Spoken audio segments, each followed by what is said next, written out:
What if I told you the absolute best way to learn a new language is to listen to a story so spectacularly flawed that the main character like magically changes his name halfway through, and Yeah. then he proceeds to buy his wife a men's watch. I mean, it sounds counterintuitive to say the least, but there is actually a profound psychological mechanism at work in that exact kind of absurdity. Yeah, and we are going to get into that mechanism today. Yeah. Because I want you, the listener, to think about the friction of learning something completely new. Mm-hmm. Specifically, the friction of learning a language. We often assume mastering French or Japanese requires staring at dry grammar tables until your eyes glaze over. Oh, absolutely. The classic textbook fatigue. Right. Yeah. But we actually internalize the rhythm of a language through narrative. And the source material for today's deep dive is a fascinating case study in how that narrative is constructed. It really is. We're looking at a transcript from a program called English Practice World, and the specific lesson is titled Everyday English Conversation, a Surprise Anniversary. Very catchy. Right. On the surface, this reads like the most basic, paint-by-numbers, low-budget educational audio play imaginable. It's designed to teach English to beginners through a simple 5-scene domestic drama. Yeah, the initial read-through definitely gives you that Hallmark educational theater vibe. Oh, totally. Complete with, exaggerated enunciation and highly telegraphed plot points. It feels like an audio soap opera. Okay. But the mission for our deep dive today is to peel back the layers of this seemingly basic melodrama. Because when you scrutinize the structure, you uncover this hidden architecture of pedagogical strategies. Yes. Some genuinely mind-bending narrative anomalies and complex cultural markers. It transforms from a cheesy script into a surprisingly brilliant educational tool. It really does. Okay, let's unpack this by starting with the baseline. Because to understand the absolute weirdness that happens later in this transcript, we first have to look at the normalities established right out of the gate in Scene 1. Exactly. You kind of have to map the boundaries of the world before you can analyze why the writers decided to just bulldoze them. Right, so let's look at those boundaries. Scene 1 sets up our protagonists, Paul and Emily. Okay. They're playing a husband and wife, and the writers lean heavily into universally recognized tropes. It's the morning of their 10-year anniversary. Emily, the wife, is rushing around frantically because she has an 8 a.m. meeting. A classic setup. Yep. Paul, the husband, is playing it cool. Emily tests the waters, asking if he has plans tonight, and Paul casually drops he's a yoga class and will probably be home late. Right. The classic marital misdirection. He wants her to believe he forgot the milestone entirely. Exactly. Yeah. So Emily leaves the house, utterly defeated, assuming he has completely forgotten a decade of marriage. But the script immediately gives the listener a theatrical wink. Paul says to himself, "She thinks I forgot." And then we hear Emily muttering to herself, "I didn't forget at all." Ah, dramatic irony. Right. So Scene 2 shifts to Paul at work, confirming his secret agenda. He's plotting a massive surprise dinner at a new Italian restaurant downtown, complete with a hard-to-get reservation and a bouquet of her favorite red roses. So we are dealing with a narrative structure that has been recycled through decades of sitcoms, romantic comedies, and commercials. Oh, 100%. There is zero suspense regarding the outcome. And when I first read that setup, I initially rolled my eyes at how cliche it was. But then I started thinking about the mechanics of learning. I usually compare this to teaching a kid how to ride a bicycle. Oh, I like that analogy. Yeah, like you would never take a child out to a jagged, unpredictable mountain trail for their first ride. Right. That would be a disaster. You take them to a flat, predictable, freshly paved sidewalk, and you bolt training wheels onto the frame. This opening scene isn't just a story, it's a narrative sidewalk. That's spot on. We can actually look at this through the lens of cognitive psychology, specifically a framework called cognitive load theory. Okay, break that down for us. Sure. Think of your brain's working memory as a computer's RAM. It has a strictly limited capacity for processing new information at any given second. So when you are listening to a foreign language, translating the vocabulary, parsing the unfamiliar syntax, and trying to decipher the pronunciation, that's already taking up about 90% of your available RAM. Wow. So if you try to open another heavy application on top of that, the system is going to crash. Exactly. That is the danger of complex storytelling in early education. If the story you're listening to features an intricate murder mystery with 6 suspects... Or a dense political thriller. Right. Tracking that plot requires a massive amount of cognitive effort. Your working memory is maxed out trying to solve the mystery, which leaves zero processing power for acquiring the target vocabulary. That makes total sense. You might figure out who the killer is, but you won't remember the verb conjugations used to describe the crime. Right. So by relying on a highly predictable, universally understood cultural trope like the forgetful husband and the surprise romantic dinner, the script effectively bypasses the need for narrative processing. Yes, the listener's brain recognizes the trope within seconds. It acts as a mental shortcut. Because they already know exactly where it's going. Exactly. Because the listener already knows the plot, they don't have to allocate any RAM to predicting it. That surplus brain power is then entirely redirected toward the primary goal. Which is decoding the target English vocabulary. Precisely. Words like anniversary, reservation, fancy, and romantic can take center stage because the plot is essentially running on background autopilot. So the cliché isn't lazy writing at all. It is a deliberate, highly engineered structural choice designed to create a low-friction learning environment. Yes. But I do see a potential flaw in this design. Because if you keep a learner on that flat, predictable sidewalk indefinitely, the brain tends to zone out. Oh, absolutely. Like, if I'm watching a movie where I know exactly what happens next, I start scrolling on my phone. Right, because the brain is a remarkably efficient energy-saving organ. If it calculates that a situation is entirely predictable, it stops paying close attention. It just tunes out. It shifts from active processing to passive monitoring, which is detrimental to language acquisition. You cannot learn effectively when your brain has decided the incoming information is just harmless white noise. Which brings us to the most incredible, jarring part of this transcript. Yeah. Right when the listener is settling into the comforting rhythm of this predictable little romance, the script introduces some massive, reality-bending potholes. Yeah, the narrative just fractures. Calling them fractures feels like an understatement. They are spectacular derailments. They really are. Let's look at scene 2 again. Emily, who we definitively established as the wife in scene 1, is suddenly at work with Paul. She walks up and says, "Hey, Paul. Nice tie."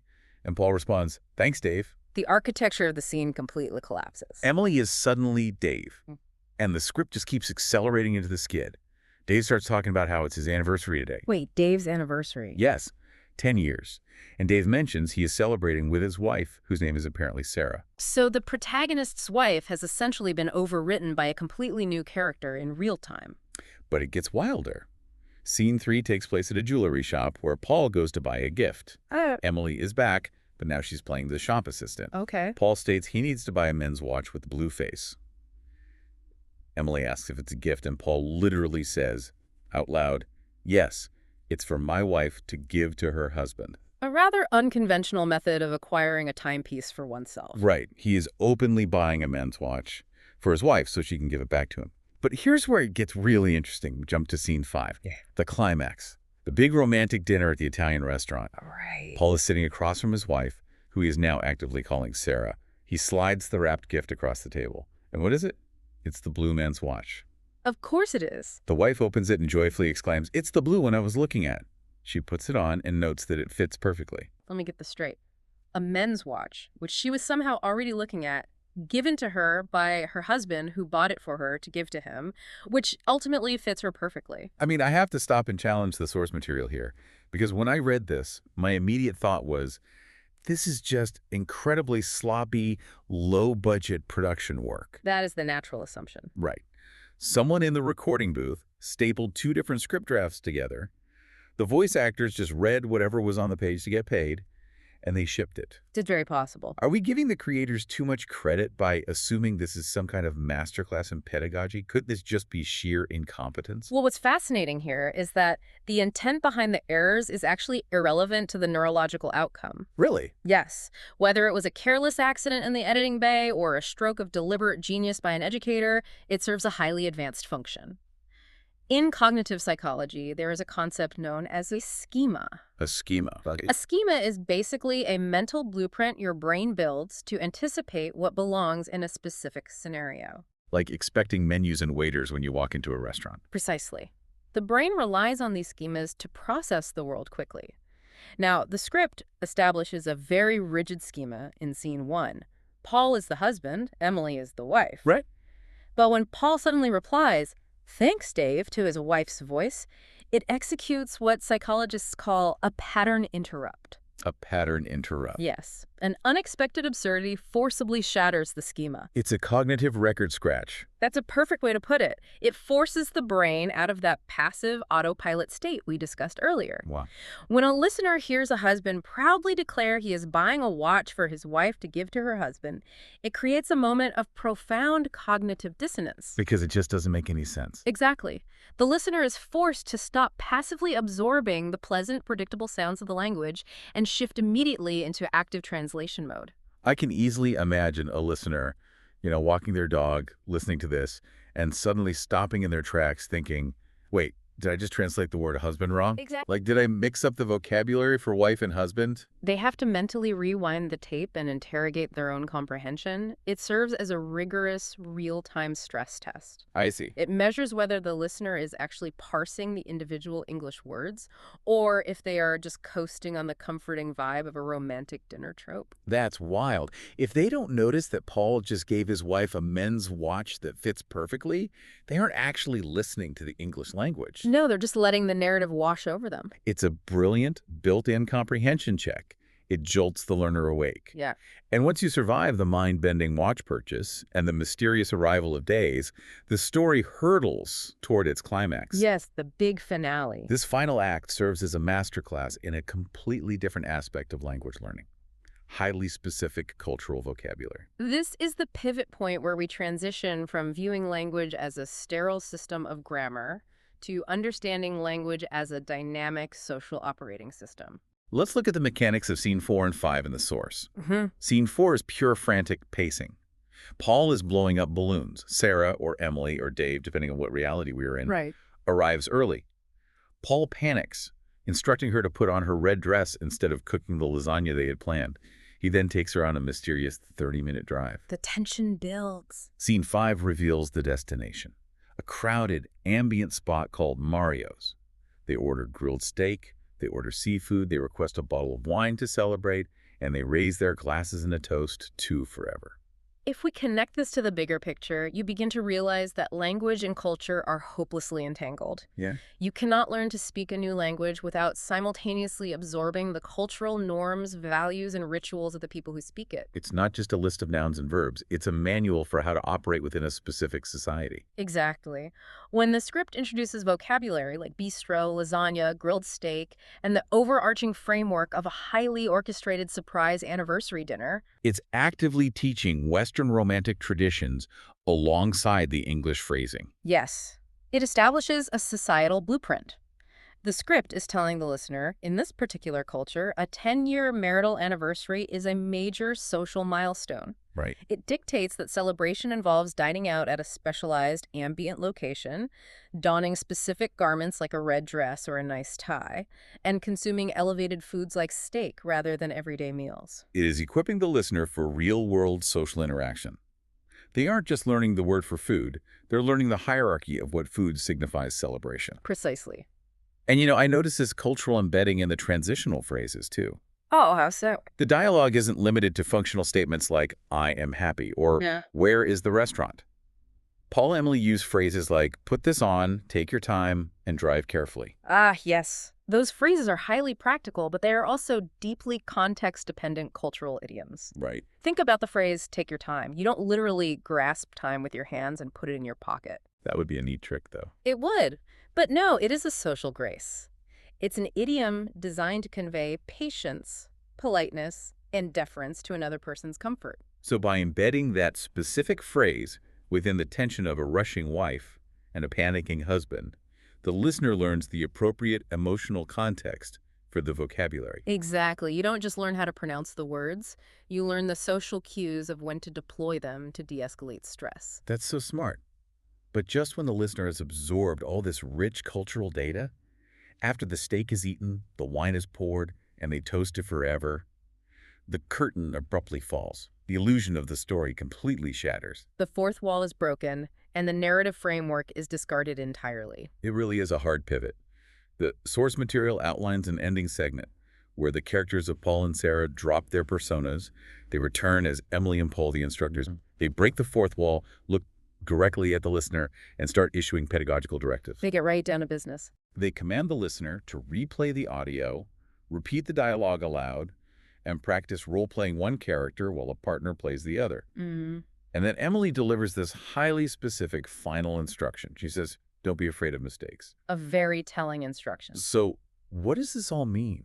Why drag the listener through this convoluted, reality-bending domestic drama just to end with a plea to play make-believe? Well, to understand that ending, we have to look at one of the most formidable barriers in adult education. Okay. In applied linguistics, there is a heavily researched concept known as the affective filter. The affective filter. Break down how that operates in an adult brain. It is essentially a psychological defense mechanism. It comprises the anxiety, self-doubt, ego, and fear of public embarrassment that prevents people, especially fully grown adults, from producing a new language. Oh, I see. When you speak your native language, you are articulate, competent, and you project authority. You have an identity tied to your eloquence. Right. But when you try to speak a new language, you suddenly sound like a toddler. Yeah. You lose all that hard-earned adult competence. Exactly.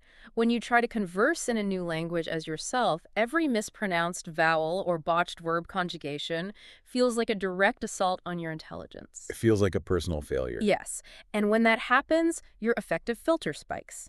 Your amygdala perceives a social threat, your brain floods with stress hormones, and you literally cannot recall the vocabulary you just memorized. Oh, wow. The anxiety blocks the cognitive retrieval process. I have experienced that exact paralysis. Like, you can study flashcards for hours in your room, but the second you try to order a coffee in Paris, your brain just flatlines because you are terrified the barista is going to judge you. Right. You feel profoundly stupid. That is the affective filter paralyzing your processing capability. Children acquire language so rapidly, largely because they haven't developed that rigid ego yet. They don't care if they look silly. But adults care immensely. They do. But role-playing acts as a psychological shield against that ego threat. By explicitly instructing the listener to practice, by pretending to be Dave or Sarah or Paul, the script effectively lowers the affective filter. Because you put on a mask. The mask provides crucial psychological distance. When you stumble over the pronunciation of reservation or completely mangle the syntax of anniversary, you are no longer failing as yourself. Right. You're just playing a part. Exactly. Dave is the one who made the grammatical error. Sarah is the one who mispronounced the word. You, the intelligent adult, remain safely insulated from the embarrassment. It turns language acquisition from a high-stakes referendum on your intelligence into a low-stakes theatrical game. Yes, it completely changes the dynamic. That completely reframes Emily's final instruction. When she says, don't be afraid of mistakes, it isn't just a generic motivational poster quote. No, not at all. It is a calculated pedagogical instruction validating the role play as a sanctioned safe space to fail. It is the ultimate permission structure to bypass your own ego. This forces a total reevaluation of the source material. What initially presents as a cheesy, confusing, poorly edited audio play about a husband and wife is actually a highly structured, meticulously engineered tool. It really is quite brilliant when you look at it that way. It utilizes predictable tropes to aggressively lower your cognitive load, freeing up your mental RAM. It deploys utterly bizarre narrative absurdities to shatter your schemas and test your active comprehension. And finally, it leverages the psychological safety of role play to bypass your affective filter and eliminate your fear of speaking.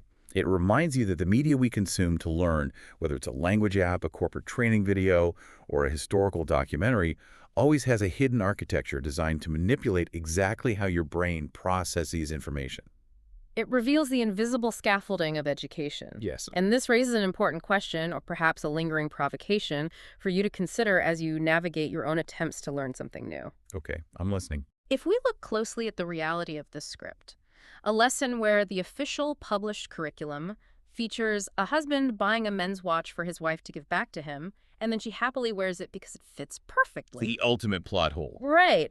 Well, maybe the ultimate takeaway isn't about the pursuit of flawless grammar or perfect narrative continuity. The script itself proves that perfection isn't a prerequisite for communication. Exactly. Perhaps the real secret to mastering any new skill, especially something as deeply human as a language, is learning to embrace the absolute absurdity of the process. That's a great way to look at it. When you finally manage to strip away the paralyzing fear of being perfectly correct, When you stop worrying about looking foolish in front of the barista or your peers, you are left with something much more valuable. What's that? You are left with the sheer, messy, beautiful joy of simply trying to be understood by another human being. The messy joy of communication. Because ultimately, you can't learn how a language breathes by safely studying a textbook in isolation. You have to step out onto the narrative sidewalk, put on metaphorical training wheels, and accept that falling off is just part of the ride.